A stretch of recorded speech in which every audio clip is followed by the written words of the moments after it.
வணக்கம். மதுரை நெல்பேட்டை பகுதியில் உள்ள தயிர் மார்க்கெட்டில் வியாபாரிகளிடையே மோதலை ஏற்படுத்தும் மதுரை மாநகராட்சி மற்றும் கம்யூனிஸ்ட் கட்சி சங்கம். மதுரை நெல்பேட்டை பகுதியில் போக்குவரத்து நெருக்கடி ஏற்பட்ட நிலையில் புதிதாக காய்கறி மார்க்கெட் கட்டப்பட்டு வந்தது. இந்த காய்கறி மார்க்கெட்டை அமைச்சர் நேரு மூர்த்தியும் திறந்து வைத்தார்கள். காய்கறி மார்க்கெட்டில் அதிக தொகை கொடுத்தும் மதுரை மாநகராட்சிக்கு டெபாசிட் கட்ட முடியாத வாழ்வாதாரம் இழந்து தவித்த வியாபாரிகள் வெளியே கடை வைத்து நடத்தி வருகிறார்கள்.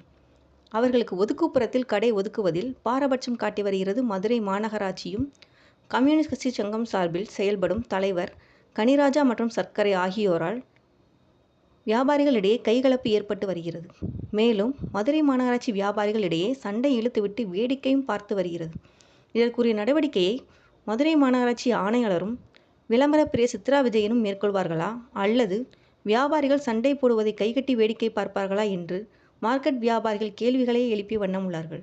நன்றி, வணக்கம்.